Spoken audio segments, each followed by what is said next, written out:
পবিত্র রমজান মাসের চাঁদ দেখা গিয়েছে। আগামীকাল রোববার থেকে বাংলাদেশে শুরু হতে যাচ্ছে মুসলিম অনুসারীদের পবিত্র রমজান মাস।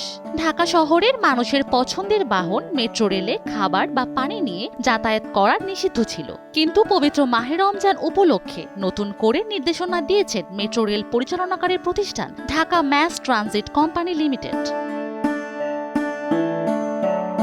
এ বিষয়ে মেট্রো রেল কর্তৃপক্ষ জানিয়েছেন, ইফতারের জন্য মেট্রো রেল স্টেশনের প্ল্যাটফর্ম ও ট্রেনে পানি পরিবহন করা যাবে, তবে এক্ষেত্রে পরিমাপ নির্ধারণ করে দিয়েছেন তারা। একজন যাত্রী 250 মিলি পানি নিজের সাথে রাখতে পারবেন। তবে পানি নেওয়ার অনুমতি দিলেও স্টেশন বা মেট্রো রেলে কোনো প্রকার খাবার বহন বা গ্রহণ করা যাবে না। আর পানি ব্যবহারেও যাত্রীদের সতর্ক থাকার অনুরোধ করেছে ডিএমটিসিএল। প্রয়োজনে পানির বোতল প্রবেশ ও বাহির হওয়ার গেটে থাকা ডাস্টবিনে ফেলতে হবে।